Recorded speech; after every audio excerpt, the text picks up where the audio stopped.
Hello, folks. This is Gender in Focus, a podcast exploring how to create a more inclusive world for trans and non binary people. I'm your host, Kai Scott, and I use the pronouns he and him. I'm the president of TransFocus Consulting. Each week, I dive into real stories and expert advice, offering practical tips and actionable takeaways to help you lead with kindness, confidence, and heart. Tune in to discover how you can make a positive difference. It's just a conversation away.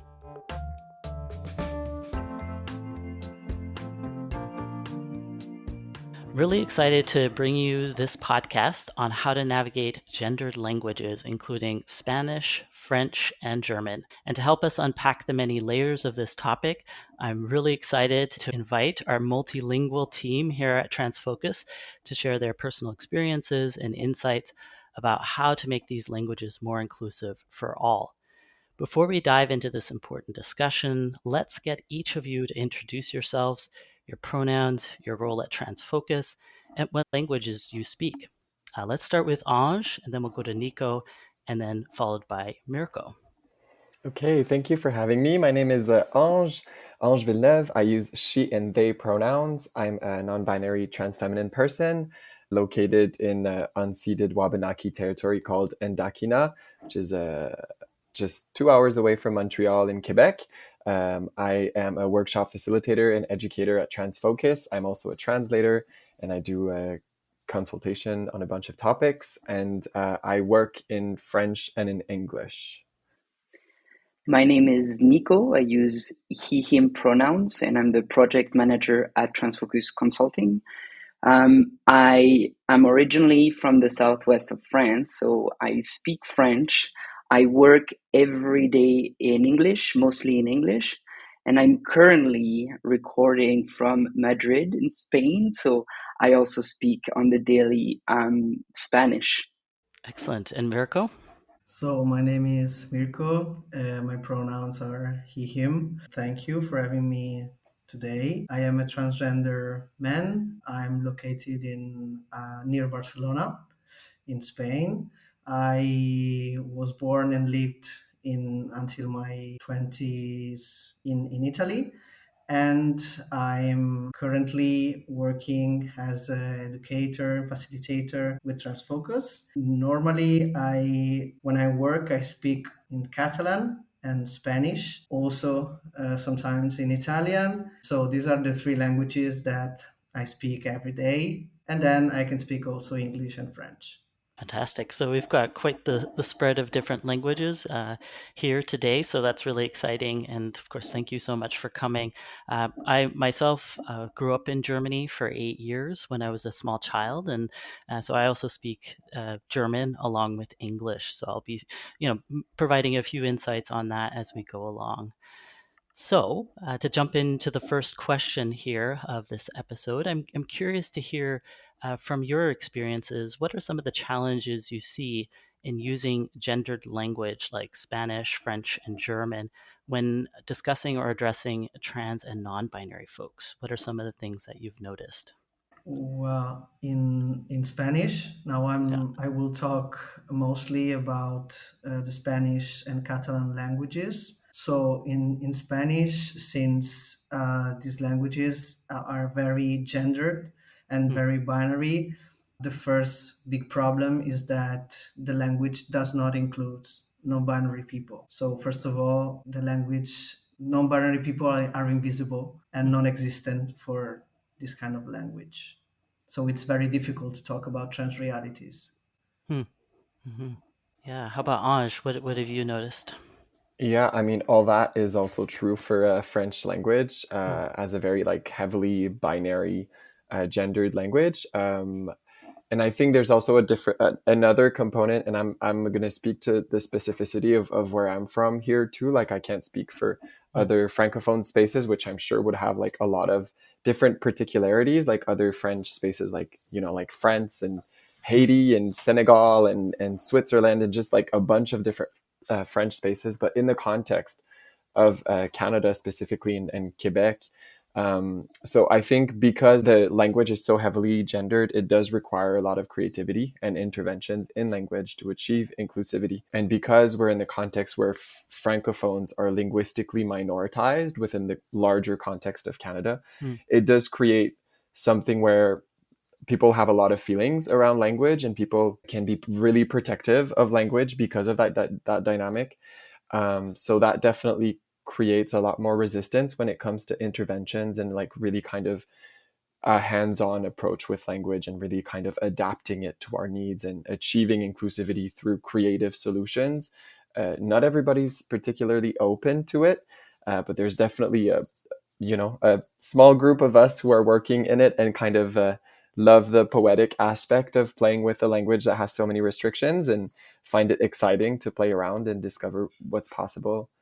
Such a good point to understand the cultural context or even the geographic context in which this is happening, where, there is the reality of trans and non-binary folks and how to fit those into language, especially if it's quite binary in nature or only referencing men and women, and narrow notions of men and women at that. So yeah, such an important thing to appreciate and understand where people are coming from, especially if they're feeling protective of a language. And certainly that aspect is present. I also understand in France, and I don't know if Nico, you want to speak to any of the challenges that you've observed in your experiences of France and in other countries. Absolutely. It kind of reinforces assumptions in a bit, Mm, in a way, having that binary that Mirko talked about earlier. And just there's a lot of people that wonder, for example, like, is this a man or is it a woman? And they're just confused. They don't really know how to approach that in a sense. And even in learning the language, because nouns in French, for example, or in Spanish are gendered. mm, For an English speaker, it's very hard to figure out um, which gender is a noun. Like, and even people question, why is table feminine in mm, French? I don't get it. So how, and I've often had the question, like, how do you know? How do you know? And I just could not respond to that. And it's just something that I've learned since I was a kid, and that's ingrained in my mind. And so it would take a lot also to just take that up. And even when I speak English for myself, I tend sometimes to think that table is feminine in English, mm, which mm, is so odd. But yeah, now that I've been able to take that step back and really think about it, it's just I find this interesting. So I would imagine someone who speaks a language where nouns are neutral, gender neutral, they would have to guess, and they would assume that it's either one or the other, and it's just it would probably be the same when it comes to someone who they don't know. They will just assume based on how they look or mm, whatsoever. mhm. Yeah, such a good point. That it just kind of infuses one's lens of how one sees the world by having things so gendered, even in the nouns that are used. Certainly, also in German, there is the feminine, the masculine. There's also a neutral, but that's often applied to things that are objects rather than people. And so you think that it'd be set up for identifying and respecting and including non-binary folks, but unfortunately, it doesn't quite fit the bill, and so it adds many more layers. And to your point, Ange, it requires that creativity to work beyond the limitations of the language. But I think I understand, if I remember correctly, that in France and other countries, there's the l'académie, which is very thinking about language as this kind of set and protected thing. That's another dimension to this too. There can be a political aspect to it that's kind of reinforced by government, and so it can be very difficult then to change and adapt and make the languages more inclusive. So yeah. Since you were talking about the political aspect, Mm, recently I discovered that, for example, in Spain, it's the same as you were saying for the French language, mm, and there is the RAE, Real Academia del Español. Mm, So it means that this academy is saying what is correct and with what is not correct in the Spanish language. mm, And for me, it was a surprise to discover that in Italy, it is not like that. In Italy, the Accademia della Crusca, what they do is that they study each year the language, and based on the use of the language, mm. they say what is now included in the official Italian language. So we don't have a mandatory academy, but an academy that is saying, okay, what people are using. So it's more responsive and dynamic in that Hmm, sense, and kind of listening to what's happening and recognizing that language is this breathing, living thing that exactly. responds to changes in culture and create changes in society and whatnot. So, oh, that's really interesting. Yeah, thank you for sharing that. That's very hopeful in some sense, right? So there's a model for that more adaptive, responsive approach. So I'm curious to hear a little bit more about your kind of personal experiences around navigating inclusive language in your own journey.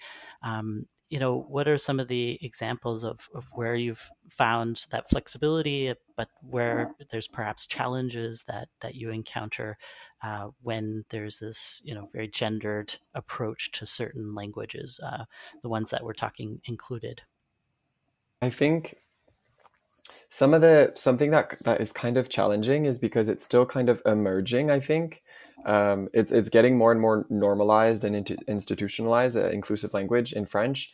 Um, but I think what kind of scares people off a little bit is because since it is so like democratized still, and at the creative stage, and people kind of like community based, there's multiple different approaches Mm, to go by, and I think that can scare people off, thinking like, oh, how am I going to choose, like, which one do I do? mm, So I think in that sense, education is really important, because what I find is that once people get a grasp of some of the main solutions and offerings that exist to achieve inclusivity, they understand that it's actually pretty simple when you break it down and you mm, figure it out. But I think, yeah, I think how democratized and creative and effervescent it is right now can throw people off a little bit, uh, for sure. People can be defensive to big changes, but in the end, it's language is something that's alive, and I think when people kind of understand inclusive language less so as a especially in French with l'académie, as you mentioned, it's such a prescriptive approach, which is like, this is how language should be. And it's completely tied to colonialism. In fact, it is mm, linguistic colonialism. mm, And it's almost like trying to contain water with a fork. Like, language will move and evolve, whatever you try to do with it. So I think when people stop perceiving inclusive language as a prescriptive thing that they have to mm, do, and like, oh, you no longer know how to use language, here's what you have to do now. That's not what it is. It's more so like, here's a bunch of tools that you can use, like, do with it what you will. And I think that's when people start to kind of feel like, oh, okay, I understand a tool that could help me achieve inclusivity, and now it's my choice. Do I want to be inclusive, or do I not want to be inclusive? mm. So I think that really helps people kind of pick it up and be like, oh, I understand, I can do this. That's such a good point that people can often, jump from one "you have to do it" to think they're going to another "you have to do it" vibes, Yeah. Hmm. and can feel very kind of cramped or nervous or anxious or even resistant because of that. But realizing that it's actually a more of an invitation to play with language, to explore, to understand, to figure out kind of where one wants to be within a very broad, very expansive space. And you're right, some people that's nerve wracking because it's like, oh, it's too expansive and like too many places to go. But that's actually, there's a beauty to that. So yeah, I love that. Very powerful. I have the same experience as Ange was saying. In the majority of cases, I experienced that people are open to listen. Is more that I don't know what to do, Mm, or I'm not aware that there is a problem here for mm, somebody. And when they discover it, it's the most important thing is to try to to to try. The thing is to try to decide with your consciousness that you want to try to focalize on something that it's easy, the easiest thing you can find, and go with it. And then something that we say a lot also in the courses, it's to understand that it's not that you don't have to make a mistake, but how do you recover from that mistake, which is something that makes people nervous. What if I do a mistake? What if I don't use the correct pronoun or whatever? And so when they discover that it's not a problem if they make a mistake, they relax a lot and they can really start to try and experience this new language. Yeah, yeah, it takes a weight off their shoulders of like people recognize that, people need space to learn and adapt to new language, and that there's a lot of, grace given. And, especially if people are able to acknowledge mistakes as soon as they recognize them, right? And that, this is different for many folks, and that they can do it. Does take practice. It's not gonna happen overnight just by thinking about it. It actually needs to be practiced and verbalized and whatnot. But even with those, that can make a huge difference. Yeah.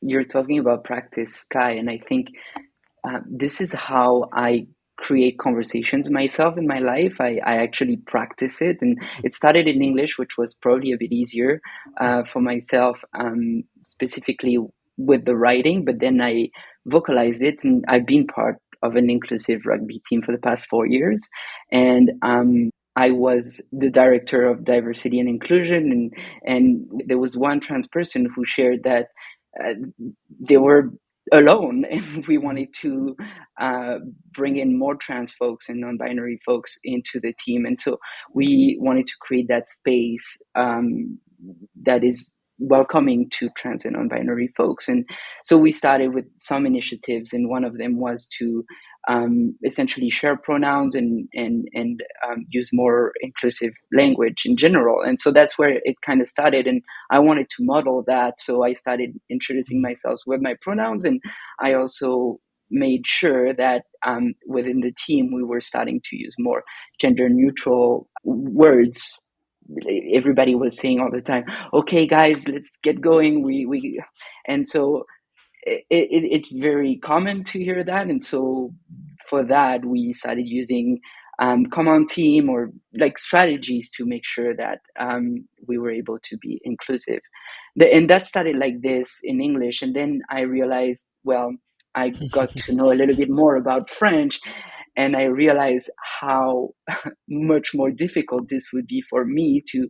And so I learned about it through Ange and as well Hélène, who they're also a facilitator at TransFocus. And so I learned and I started applying it as well. And now the way I do it is when I text my family, for example, in a group text on WhatsApp or whatever, I'm being inclusive of everyone. I want to make sure that my cousins who are women, or my mom or my grandma, is also acknowledged when I say "Je vous aime tous," which is essentially a combination word of tous and tout, which are masculine and feminine. And so I want to make sure that everyone is included when I say that I love them all. Um, and this creates conversations. And I've noticed recently my mom, who's organizing a meal, for example, for the family, is starting to use it. And I'm just like, Oh. this is so cool. And so it probably has some people wonder what is this word and what does it mean. And I know, for example, my cousins will fill in my uncle and aunt because they've seen it in school. But I think it's like at my level, at least, I try to use it more and make sure that I'm showing the example. And if people have questions, I'm welcoming them, and I'm just I'm so happy to talk about it because, one, I find it fascinating, but also I think it's something that really helps some folks feel seen and included, and to me that's really, really important as well. So, and we gained, to come back to my first story, we gained so much traction, and not just because of this initiative. There was a lot more initiatives around that, but there were a lot of trans people and non-binary people who ended up registering with our team, and we're so proud. I mean, the Vancouver Rogues are so proud to have trans and non-binary people to be part of the team, and they're doing so amazing. It's awesome. I was happy to be able to offer a little something from me, essentially, and from the team and for the team. That's such amazing stories and anecdotes, and just illustrates the kind of day-to-day both practice for oneself, sharing with others, um, and how it can impact people feeling welcome in a group as well, and how that's so important. And it may seem kind of small or subtle to folks, but these are the kind of day-to-day pieces that make a huge difference over time, for folks to be able to see themselves. And it's not just for trans and non-binary folks. I love what you said, Nico, about this benefiting, the kind of everyone too, right? There's including for women, especially for languages that default to the masculine, right? Where there's much more inclusion of everyone if we consider these finer details that do accumulate over time because we reference it so much in our day-to-day language. So yeah, thank you so much. And we're already starting to kind of get into some of the detail of it. So I'm curious if we can just, provide some examples. Particularly, I would love to start with pronouns as an easy entry point. I know languages that are fairly gendered often just have, feminine and masculine pronouns. And then there's a creativity that's being introduced to create, to add gender neutral pronouns. So I'd love to hear from each of you on each of the languages as to what you've heard, what you've seen, what are some of the challenges, what are some of the exciting pieces of related to pronouns specifically. One thing about French that I find uh, particular, especially when it comes to pronoun and inclusion, is that it's such a vastly different. I feel English tends to be a little bit more on the same page when it comes to written language and oral language. Mm, French, there's a little bit more gaps there. So I feel like it's kind of like a two, you have to consider both, when you think about inclusion, because some solutions are actually going to be really effective in the written form, and in the oral form it kind of becomes a little bit more awkward or a little bit more difficult to integrate. And in French, I mean, the pronoun that has really kind of picked up for non-binary people and just for inclusion in general, when we talk about a group, for example, and we don't know the gender of everyone in the group necessarily, which is most times, because we don't have the equivalent of the singular they in French, we kind of had to create the pronoun il, which is a combination of il, the masculine, and elle, the feminine, into a single word. So this works great. However, the way we pronounce words in French is so different that it does become a little bit awkward. And I find that there is some resistance there from people who find it difficult to adopt il, because the truth is, in French, we rarely pronounce even elle, the feminine. We'll often just say ah, especially in the context of Quebec, we'll say ah, just like a shortened version, and then just talk about the verb, and then il kind of become i. mm, So il just kind of doesn't really fit into that narrative. And I've heard people, like trans people, making zines and like coming up with alternatives to this, which I personally find really interesting, but I don't think we're there yet in terms of like normalizing these things and like bigger institutions and organizations adopting these things. But so according to this zine that I saw recently, and I can't remember the title of the author, unfortunately, but it was like instead of yel in the oral, it was ya, mm, which just becomes something entirely different. I feel like I could talk about the specificity of pronouns in French forever, but this is just to say that French is so, like, you really have to think written and oral as two different components of the language. And then, I think a bunch of people would just decide whatever works for them. But yeah, as much as it's gaining in popularity, there's still some resistance because people just feel it's awkward to pronounce and to kind of use in an everyday basis, which again, honestly, like anything in language, it's awkward maybe the first 5 times you use it, and then you Mm. kind of quickly kind of pick up and become used to it.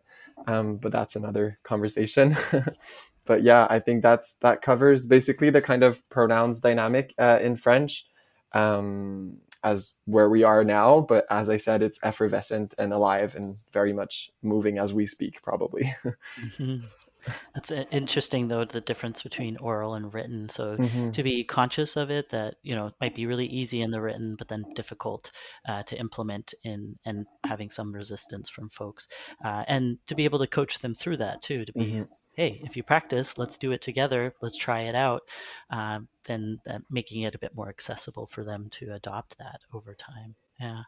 How about Mirko? How about on your side with Spanish? So with the Spanish, well, I wanted to say that I'm talking about the Spanish that is used in Spain, because as Ange was saying before, for the French language, a lot of different countries speaks Spanish, and there are a lot of different ways of speaking Spanish. So I'm talking about Spain. So in Spain, you have, well, and in Spanish, this is, I think, everywhere like that. We have two pronouns, feminine and masculine. So él y ella. But what is very useful in Spanish is that there is a vocal that it's not difficult at all to pronounce, which is not taken, which is the e. So ella, it's perfect. I mean, it's not strange at all. Of course, there are resistances. Of course, there are people saying that this is not a pronoun, but inside the community and also outside, within allies, it is really used and it's getting institutionalized. It's not official, but there are a lot of politicians that are using it. So it's becoming really seen. Or the population, a lot of people in Spain are aware that there are some people using ella and using the e as gender neutral. So it's very present because Mhm. it's working.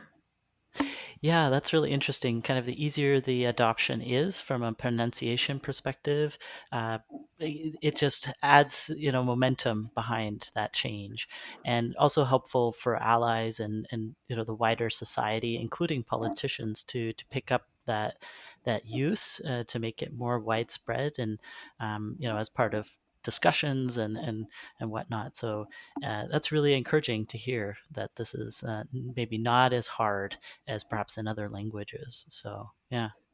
It seems from my experience that if it's easier to pronounce, it can help to spread it, to Mm-hmm. spread the use of it. Because in Catalan, for example, it's not so easy. Ah, yeah. And Nico. I thought of English, which has he, she, they, French and Spanish, which have the binary. And I know that, I mean, in the region I was born, the Basque country, Hmm. the language, which is called Basque or Euskara, it's considered largely gender neutral. So I called my cousin who speaks Basque and just with some questions and I got some really interesting answers.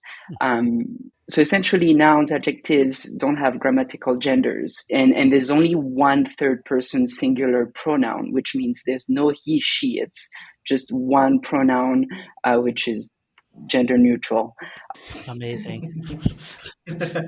I only knew about that because I've spoken to friends and just like English, they told me because there's a lot of Basque speakers who also speak French because Mm. there's one side on the French side who constantly make mistakes with nouns. They use the wrong article, so they would say la fromage instead of le fromage, so it's like feminine instead of masculine. So it's kind of, I mean, it makes people giggle, but you understand now why they're struggling, because, and that would be the same as the English speaker that I was mentioning Mm. earlier.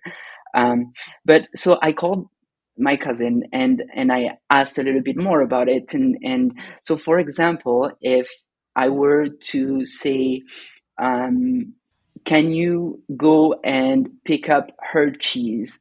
In this case, the pronoun her would be gender neutral. What I found fascinating, because my cousin was struggling and she was telling me like, but wait, it you can't say it this way because it really depends the person you're talking to. And so I was like, oh, can you say more? So essentially, there is a suffix that you add to a verb depending on the person you're talking to. Mm. So in Basque, you don't need to know the gender of the person, you don't need to know the gender of the noun, but you need to know the person you're talking to. So if it's a woman or a person you don't really know, and you would in French you would use the formal vous, Mm-hmm. which you would essentially, to just give some perspective, use to talk to the president of your country or the mayor of your city. It's a formal word. So for women and people you don't know, or somebody, or an elder, or somebody important, you would use that suffix and you would attach it to the verb. And if it were a friend of yours, somebody you're talking to casually, or a man, you would use a different suffix. So I found that fascinating in a sense, because gender still has a role here, but it is about the person you're talking to and not the person you're talking about or the thing you're talking about. And to add to that, because I started like in my reflections, I was looking at also the different pronouns in the different languages. And I found it interesting that in English, when we're talking about someone's shoes, for example, we would use Mm. the possessive pronoun of the person who owns the shoes. So Mm. it would be his shoes if it's a man, or her shoes if it's a woman, or their shoes if they use they them pronouns, for example. Now in French, the possessive pronoun is about the gender of the noun, which Mm. is, for example, shoes is feminine. So if it were one shoe, it would be sa chaussure. Mm-hmm. And I discovered something about Spanish and possessive pronouns in Spanish. And Mirko, correct me if I'm wrong, but there's only one. It's su. And so whether the person is a man or a woman or non-binary, or the noun is feminine or masculine, it always will be su zapato. There is Yes. no his or her, or there is no son, sa. And I find this interesting. So why did English people make it one way, French people make it another way, and Spanish people made it?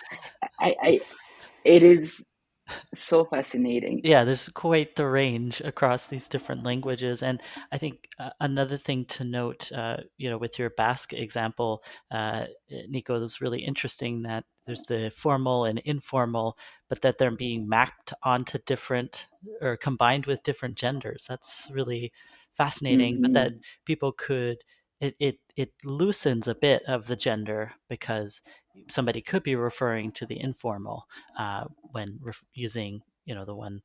So yeah, there's just so much diversity there. And one thing I'll add from on the German side of things is there's actually not a gender neutral pronoun. I mean, there are gender neutral articles and whatnot, but those are typically associated with objects. So, and it gets a little trickier too, because if they were to use the they them version in German, it actually is the same as she. And so it would cause mass confusion if that was used. So it's not used. Uh, is I did try that, and then was working with somebody else, and we just got very confused between ourselves. So we're like, okay, back up, back out of that. And so, there's the option of just using somebody's name, that is, so no pronouns at all. Then typically people say, I'd like the masculine or the feminine, alignment with adjectives and whatnot. There is also the option of a neopronoun that's coming kind of to the fore. It's de them.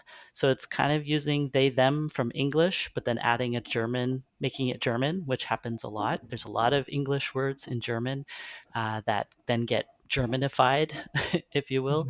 So rather than something being gendered, in German, they'll say, mach etwas gendert. So they're trying to kind of use and work with, and there's a lot more space for that to happen, which helps.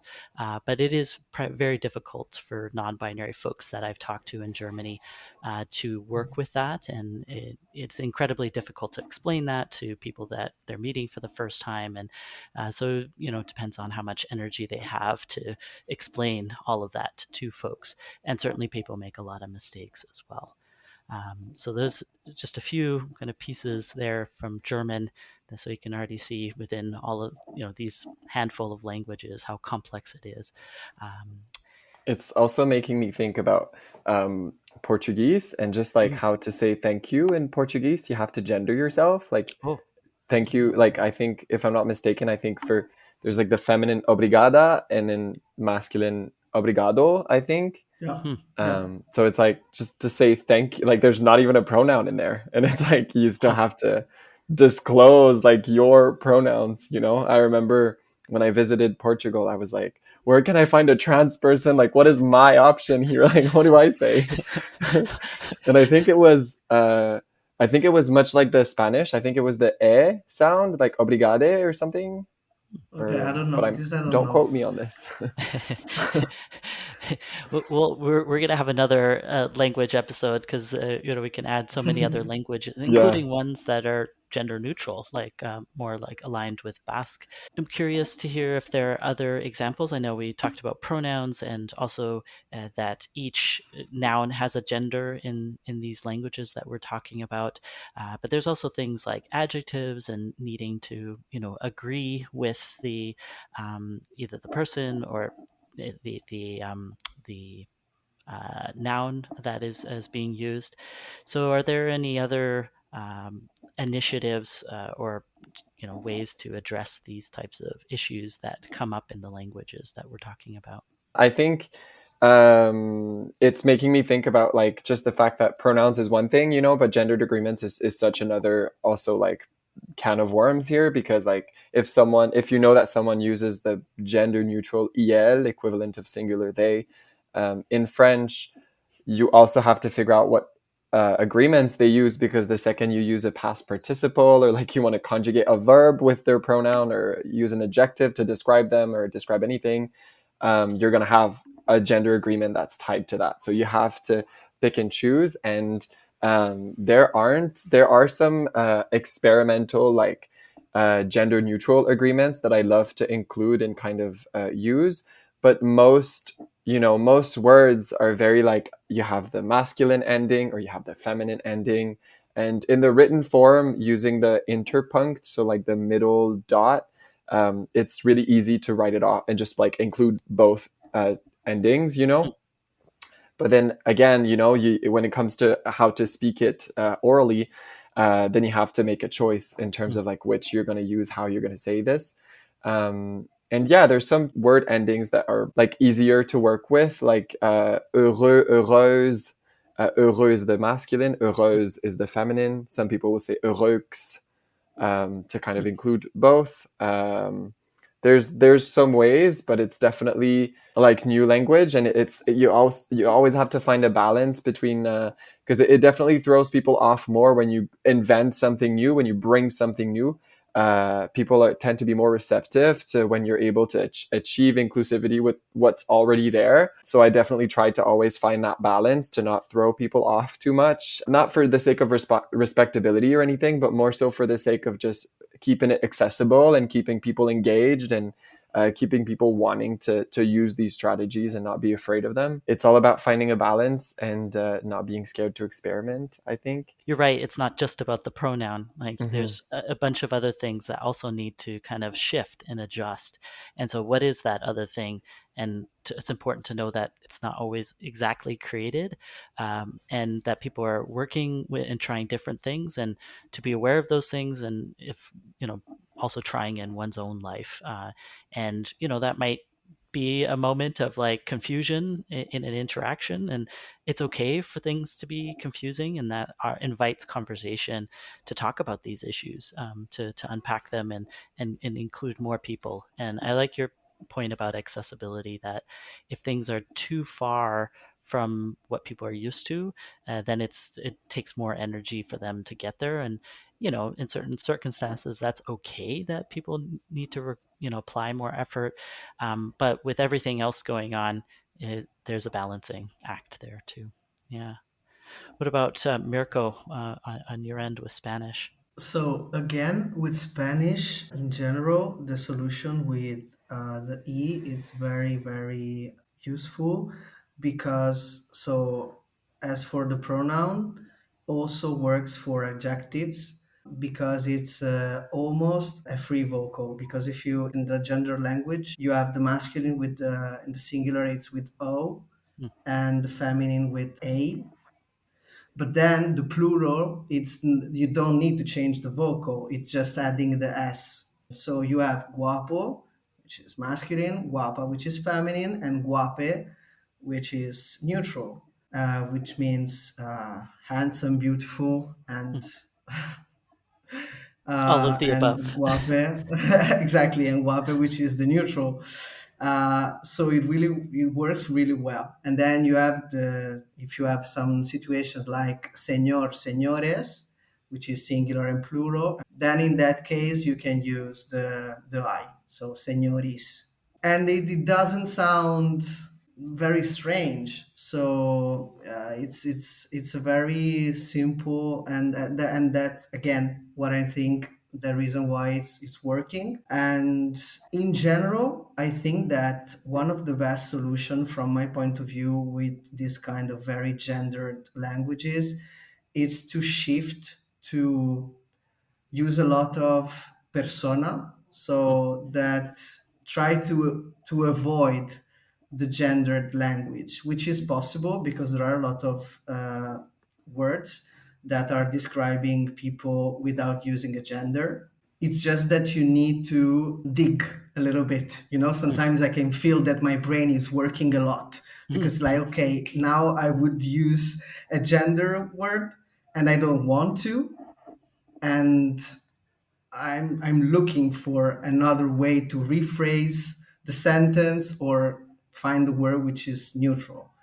And this, I think, this is also a technique, as Ange was saying, that we want um, to find a solution, something that people can use, don't get scared or feel that it's too difficult for me. So I think that this way it's a possible solution. You need to use a little bit your brain, not go to with the very automatic word that is popping to your mind, but it's not a very strong effort. It's like, okay, it just takes a few seconds to think and rephrase it or use this word, which is, and sometimes it's very funny also to create words. For example, in Italian it's very complicated, very, very complicated. It's much more complicated than Spanish or Catalan to find some neutral words or to create this gender neutral, because all the vocal are taken and we don't end words without the vocals. Vocals are always there to end the word. mm, We don't have another option with I don't know, vocal and consonant. We don't end words with consonant, and so it's also I sometimes I create words, like if I want to say kid in plural, kids, normally it's impossible. In Italian, it's the generic masculine, so it's bimbi. Mm. This is my bimbo. This is my toddler. Exhibit A. Cute. Exactly. Perfect timing. And with the adult, you can say persona, which is neutral. So when I want to talk about little persons, I say personcina, which is not a Ah, word, cute. but for me it works. Right, So right, right. I'm using a lot with my family, with in different situations, and no one is asking anything, but well, I don't know, it's there. I love it. It's so creative too, right? And you're right that it does take a little more kind of cognitive, intentional approach, which at first, requires a bit of, it's energy, so to speak. But that you can apply a lot of things if you're paying attention and noting things. And certainly in German, I find that a lot. That especially if talking about roles. Say students, that is gendered as it is in other languages, right? You have one for masculine, one for feminine. But that if you can reformulate it rather than saying, the students, masculine, feminine, there are people who put the little star similar to the dot that you were talking about, Ange. In German, they call it Gendersternchen, little star, which is really cute. But you can also reformulate it in saying, those who study, right? And so, similar to you, Exactly. Mirko, you're kind of putting person first. And so, it's die Studierenden. So that helps, get gender out of there because you don't always need it, right? And things are kind of over gendered. And so, ways to shift it. And sometimes I'm doing that mid sentence, right? Like you were talking about, Mirko, is just like, you're like, oh, we're going into gender territory. Okay, quickly, how do we remap this and then find a good solution that includes everyone? So, Nico, any thoughts on your side about agreements? I find it fascinating because I'm speaking English, Spanish, and French, and I realize that the one I still haven't really tackled yet, orally speaking, is French, and I'm it's great to practice it writing it because I can take my time and I'm behind a screen or I'm in front of a sheet of paper. But I'm starting to practice a lot more Spanish uh, because I'm continuing playing rugby and I'm in an inclusive team, and so I'm getting to know a little bit more different ways of speaking in an inclusive way. I've also just supported Mirko with an on-demand course um, um, on our platform, and I got to speak a little bit more about it and learn a little bit more about it. And Mirko is right; it feels a little simpler, uh, but yeah, French I just have not dug into it or even got to practice. I do it with my family, but I don't do it on the regular, and I think practicing is key there to be more comfortable and yeah.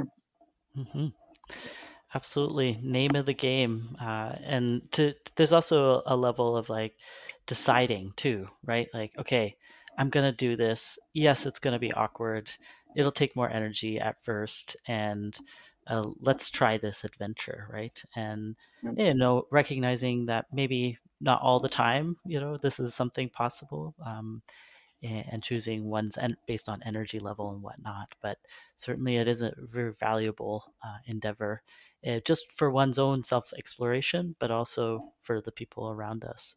Can make a huge impact. So, just starting to close this episode, I'm thinking forward. We've talked a lot about kind of the past. What is currently.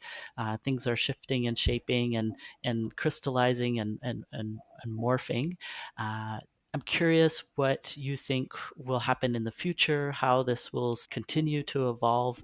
I know we don't have a crystal ball, but if there's anything in particular that you're really hoping will happen, and or see a momentum behind, and or if there's anything that's missing that we really need to pay attention to and devote some creativity to continue to develop that aspect of language.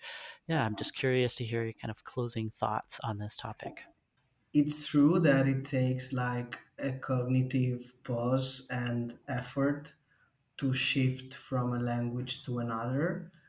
But it is also true that you arrived at a certain point that it feels awkward, the gender language. Mm, Because, for example, in my case, a lot of times when someone is using a masculine as a general, as a universal, I'm like, okay, so I'm imagining that the audience is just men. So if we have like a girl and a boy here with us, and someone is saying guys, I'm visualizing that there is two boys mm, there. And so if it's not, I'm like, why are you saying guys? This is not two guys. This is not two boys.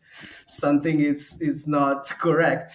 So at a certain point, it becomes easier. So about the future, I don't know. It is true, which is not a very positive note, that there is a lot of resistance, especially towards non-binary people. And that's why, for example, in the law that we have here in Spain, which was approved in 2023, non-binary people were just cut off.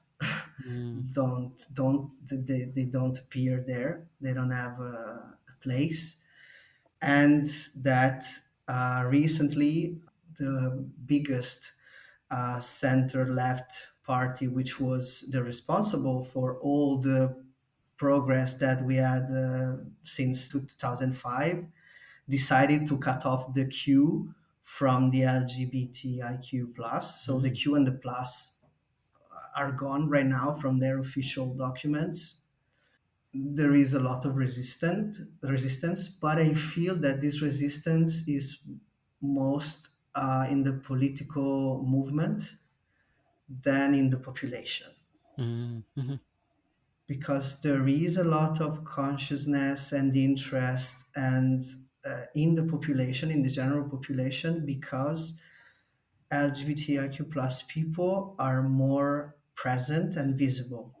So a lot of people knows LGBTQ plus people, knows non-binary folks, knows trans folks, and are getting more and more conscious and sensible about this topic.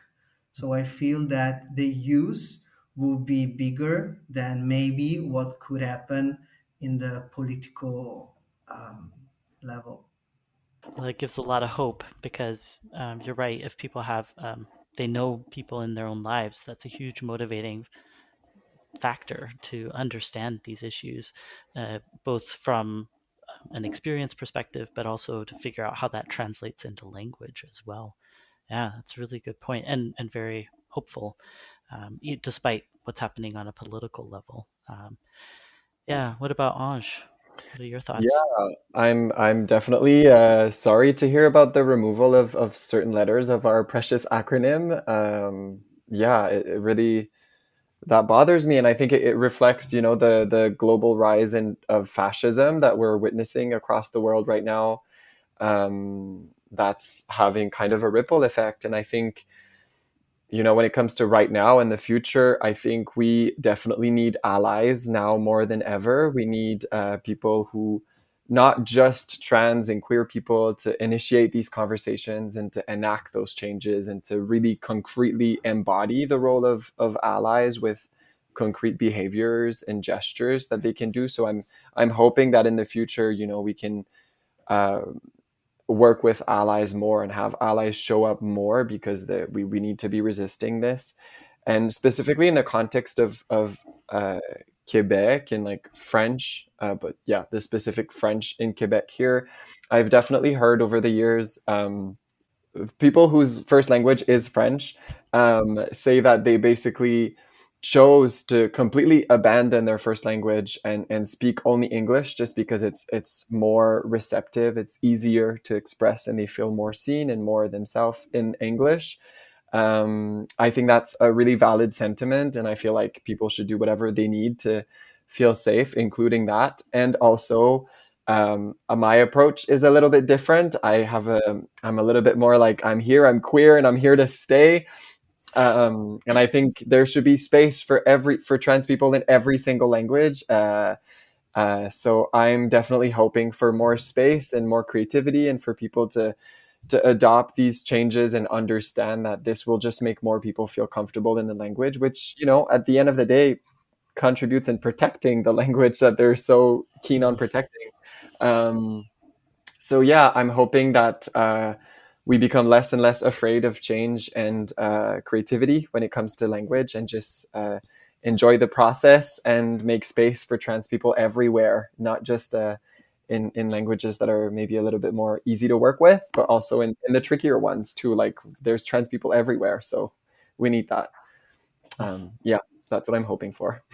So well put, and it's so inspiring too, and yeah, just to really take those bold steps together, not just trans and non-binary folks, but everyone really ultimately, and that it's not such a scary thing, and a really good point that some people it's too difficult for them in particular languages. So thank you for sharing that, because that is a reality that's too heavy for some folks, and so they opt out of languages. And I don't think people realize that folks are leaving languages. It tells you how bad it is, right? And also appreciate people such as yourself, Ange, who are sticking around to really commit to how do we change this? Let's work together. It's not so scary. Mm-hmm. We can be creative. Yeah. Mm-hmm. What about you, Nico? What are your thoughts? Well, there is definitely more visibility. There are definitely more allies, and this is exciting in the sense that it is positive, and I think there's an outcome in the future that it's going to continue to grow. And um, essentially, language, if we were to talk about language, has evolved up until now, and it's going to continue to evolve. There's no other way. It can't stop here. So, and also because, like you mentioned, Kai, there's people like Ange that are really like bringing this to the next level, and people like y'all educating others on those changes and how nimble it is, and so forth. So I for me, I just wanted to leave you with a quote that we decided to include in the course in Spanish that Mirko is presenting, and I translated it for the purpose of today, but I thought it was really powerful, and it's from Eulalia Yedo, and essentially the quote says, "Language is a space of freedom and lets you say what you want. It is a tool at the service of humanity and not the other way around." And so we're using this to make us understand each other, and we're now, I think, um, able to express some of our feelings, some of who we are, and the diversity of folks that is on this planet. And so, in that quest that we all have of finding ourselves, I think some people might find tools within that to be able to realize who they are, and I think we're just at the beginning of something big, and I'm really hopeful and positive for that. What a beautiful, wonderful place to end this episode. My heart is filled with so much gratitude for all of you, and also hope for the future. And so, we've covered so much important information about how language is evolving, how people can be a part of that. Thank you to all of you, Ange, Mirko, Nico, for sharing your experiences and insights in this episode. And If you want to learn more about gender diversity and delivered in each one of the language that we talked about today, certainly we offer that here at TransFocus, whether in self-paced courses or in live sessions. And we cover how these languages can be more inclusive with the options, some of which we've talked about today. So also be sure to follow us on social media. We offer regular tips and tools. And of course, don't forget to rate us. It helps our podcast get found out by others in here. So again, thank you. And we'll sign off from here. So goodbye for now.